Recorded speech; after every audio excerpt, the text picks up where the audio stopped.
On April 24, 1938, and January 24, 1939, key moments unfolded in the formative history of Panzer Regiment 11, officially established on October 12, 1937, in Zossen, Germany, under the command of Oberstleutnant Dinger Phillips. This regiment's creation marked a significant step in Germany's military rearmament, being the first tank regiment stationed in Westphalia since the German reoccupation of the Rhineland in 1936, which had violated the Treaty of Versailles. The regiment's formation was shaped by the economic constraints of the four-year plan, initiated in 1936 to achieve autarky, which prioritized industrial output, but caused shortages of critical raw materials like steel and rubber. As a result, the regiment's designated barracks in Paderborn were still under construction, lacking essential infrastructure such as plumbing, electricity, and proper roofing. Consequently, the unit was temporarily stationed at the Zossen training area, a facility originally designed for cavalry units, with open fields and stables ill-suited for the maintenance and operation of modern armored vehicles. The muddy terrain, cramped quarters, and lack of specialized facilities posed logistical challenges for housing and training a tank regiment. The regiment's initial personnel were drawn from diverse regions across Germany, including Bavaria, Saxony, and the Rhineland, creating a melting pot of dialects and backgrounds. These soldiers, many in their late teens or early 20s, formed the nucleus of Panzer Regiment 11. On October 27, 1937, in Hanover, Reich Minister of War Field Marshal Wilhelm von Blomberg, a prominent figure in the Wehrmacht, presented the regiment with its ceremonial standards during a formal parade. The event, attended by local dignitaries and military officials, featured martial music and precise drills, symbolizing the unit's integration into the German army's growing armored forces. 4 weeks later, these standards were proudly transported to Zossen, where they were displayed in a ceremonial march through the camp, boosting morale among the troops. Among the first recruits to arrive in late November 1937 was Friedrich Wilhelm Sander, a young man from Osnabrück, beginning his mandatory 2-year service. The training program focused heavily on familiarizing recruits with tanks, primarily the Panzer I and II models, light tanks equipped with machine guns or 20mm cannons. However, the regiment faced severe shortages of vehicles, spare parts, fuel, and even basic equipment like tools and uniforms. The Zossen training area's inadequate facilities, with its outdated barracks and lack of proper maintenance bays, compounded these difficulties. Recruits often trained with mock-ups or shared a limited number of operational tanks, leading to delays and frustration among both trainees and instructors. A recruit's daily routine was grueling and tightly structured. The day began at 5:30 a.m. with early morning physical training, which included calisthenics, running, and obstacle courses to build endurance and discipline. This was followed by personal hygiene, often limited to cold water washes in rudimentary washrooms, and a modest breakfast of bread, margarine, jam, and ersatz coffee at 7 a.m. Morning sessions were dedicated to theoretical instruction, led by regimental officers in drafty lecture halls. Topics included the soldier's oath of loyalty to the Führer, military law, command hierarchies, obedience protocols, cartography, emphasizing map reading and terrain analysis, army structure, counter-espionage measures to guard against foreign spies, and disciplinary regulations. These lessons, delivered in a formal tone, were interspersed with propaganda, emphasizing the Third Reich's military and ideological goals. Non-commissioned officers, NCOs, conducted practical training in the late morning, covering military etiquette, proper saluting, addressing superiors, and wearing rank insignia, along with handling the Karabiner 98K rifle, maintaining uniforms, and basic technical skills like assembling radio equipment or performing vehicle maintenance. After a short break, recruits endured rigorous drills on the parade ground, practicing weapons handling, marksmanship at makeshift ranges, and infantry tactics such as marching in formation and cross-country navigation. These exercises, often conducted in all weather conditions, were interrupted only by a 90-minute lunch break, typically consisting of hearty but plain fare like potato soup, sausages, and black bread. Training resumed in the afternoon, ending between 4 and 5 p.m., followed by evening tasks such as cleaning rifles, polishing boots, mending uniforms, and enduring meticulous inspections of rooms, lockers, and personal kit. These inspections, conducted by stern NCOs, often extended until 8 p.m., leaving recruits exhausted but disciplined.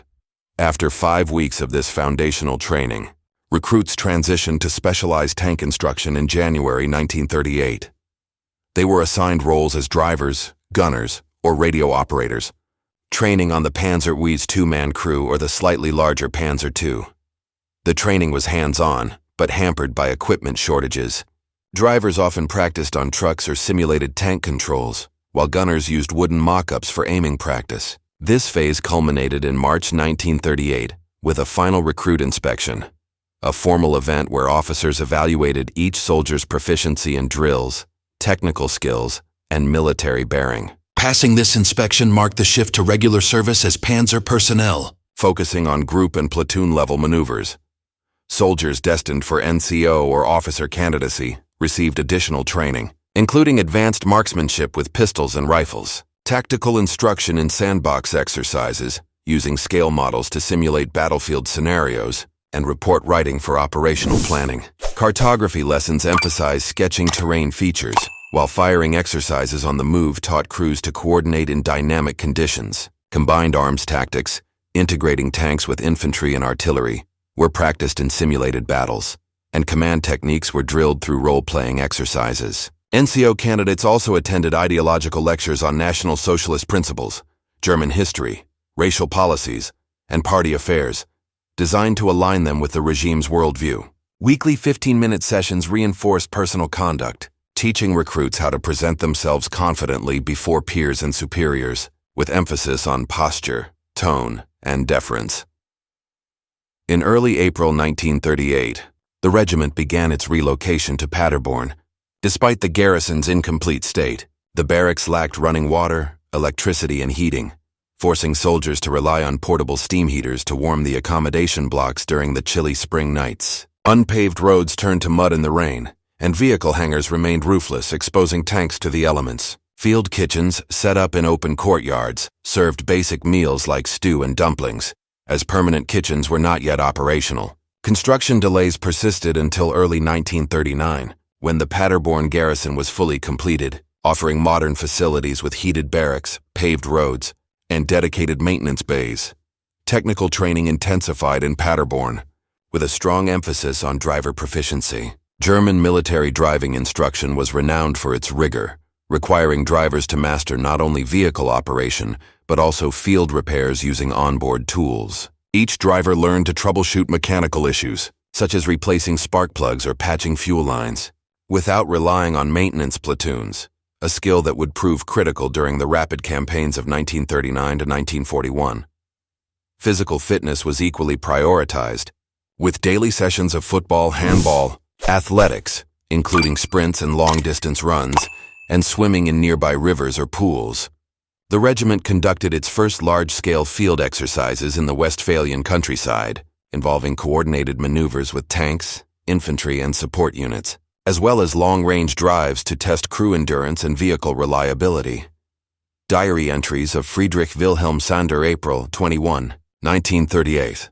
Zossen Unteroffizier Beiler just informed me that we'll remain in the Neuen Vogelsang Lager until June, extending our stay beyond 6 months. The extra 10 Pfennigs daily desert bonus for this remote posting is a small consolation.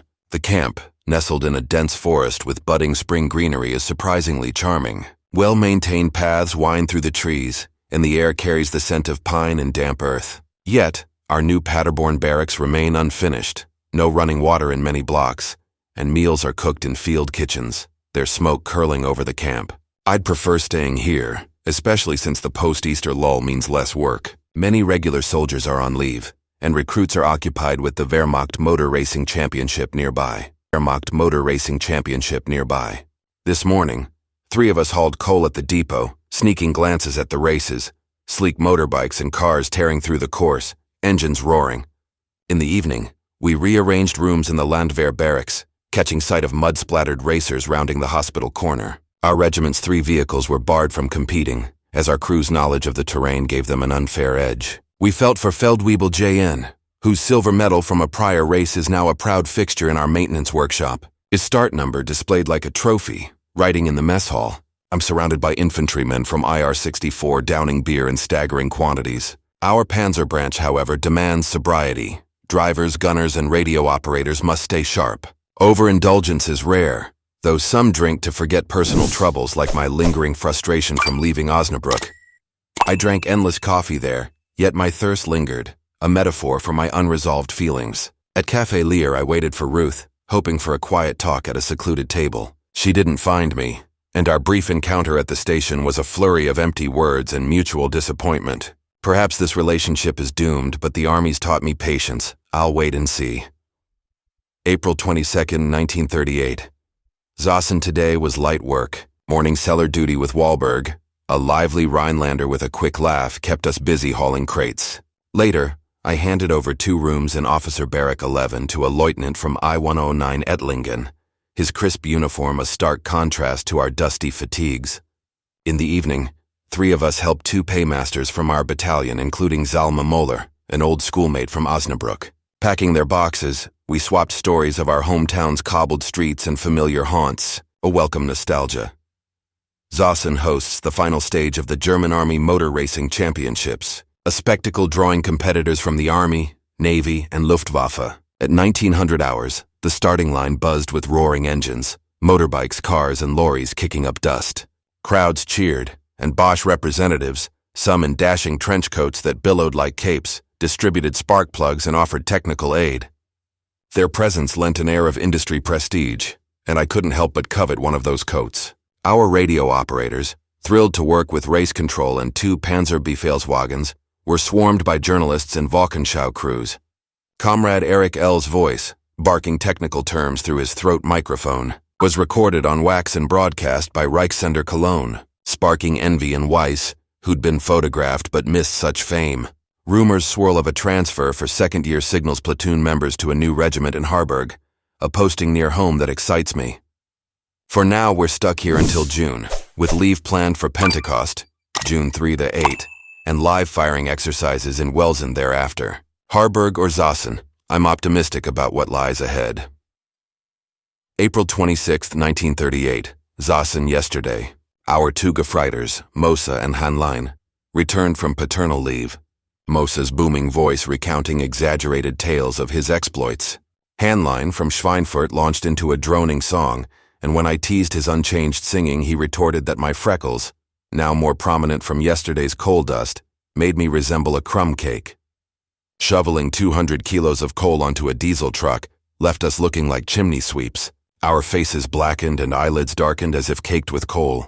Work is scarce, even less than during my Reichsarbeitsdienst days on construction sites. On Saturday, 5 of us served as orderlies at an officers' mess comradeship evening for 650 race participants and dignitaries. I sold cigarettes and cigars from a vendor's tray, pocketing 550 Reichsmarks in tips by 1 a.m., though I stayed vigilant to prevent officers from slipping away unpaid. The evening was a blur of wine, beer, schnapps, champagne, apple juice, and lemonade, fueled by a hearty dinner of roast pork and dumplings.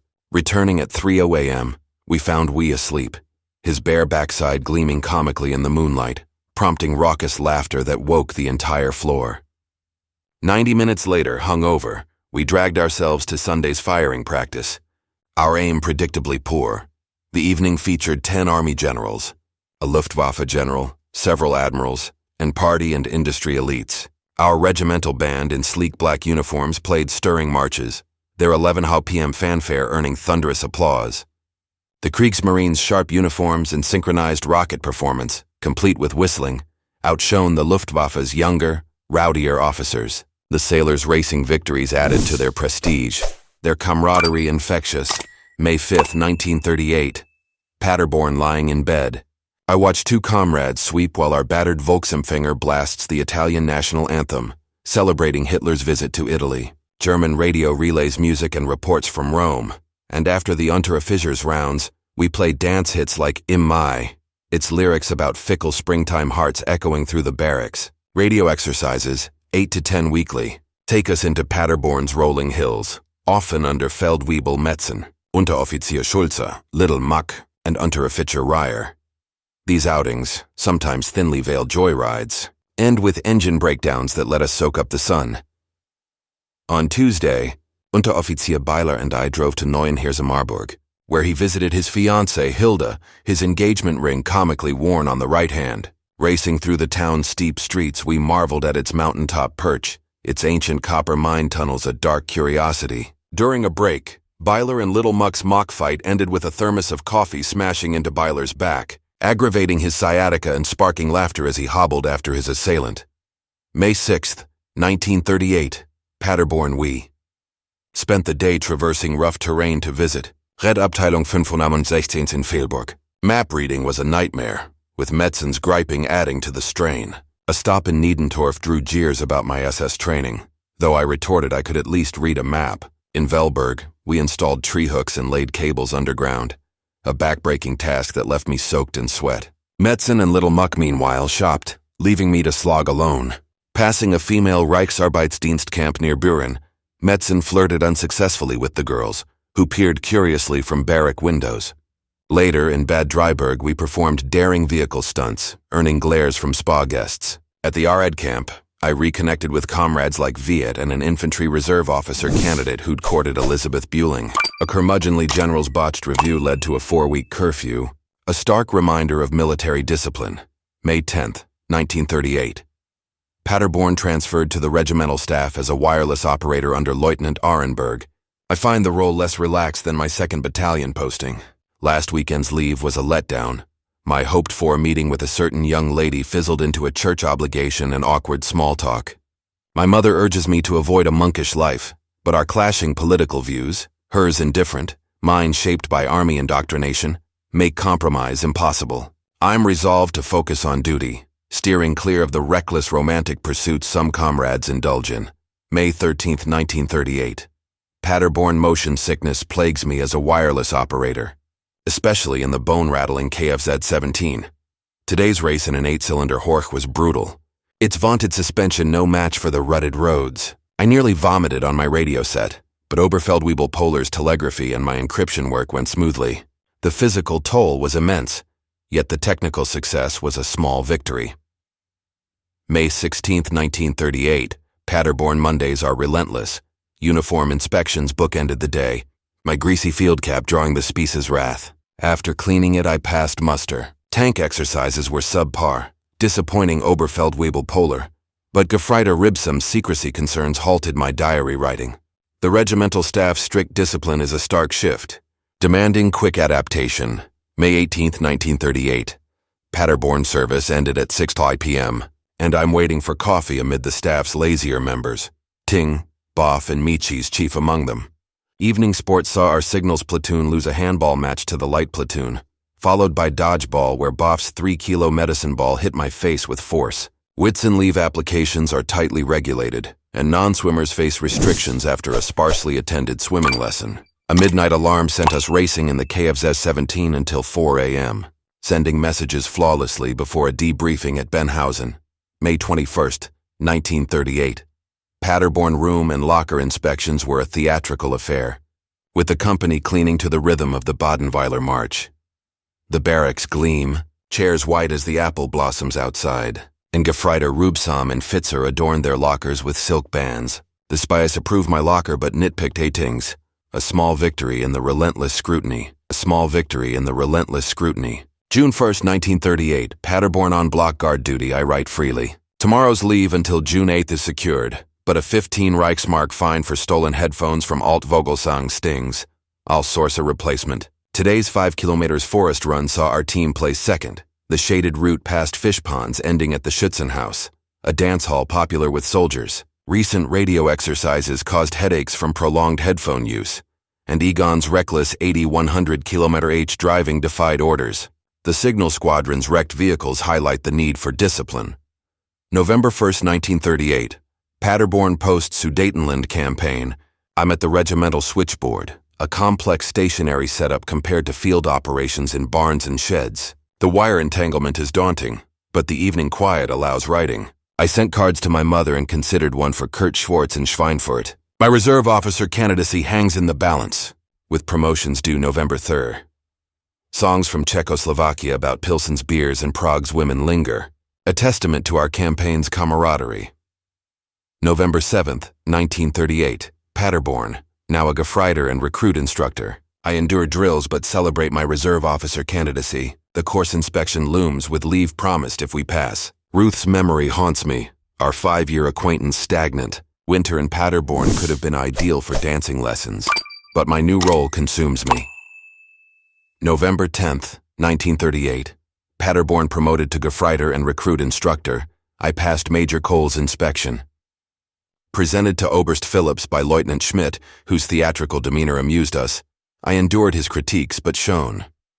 My education essay was praised, a coup for someone without Abitur. Missing Unteroffizier Gugi's greeting earned a minor rebuke, but my focus is on the recruits arriving soon. November 24th, 1938, Paderborn. A cold confined me to bed during leave, and my 4 recruits, 2 Cologne natives, 1 from Wuppertal, 1 from Halle, earned me a reprimand for their unshaven faces and missing neck stocks. Gugi's locker inspections found faults, but my men are progressing. Ruth's photograph stirs conflicted feelings, and without clear personal goals, I'm adrift, tethered only by duty. November 25th, 1938. Paderborn drill exercises with steel helmets left my recruits struggling to sing, earning extra hours. I upended their lockers to instill discipline, a role I find joyless. Ruth's image gnaws at me, but with no life direction.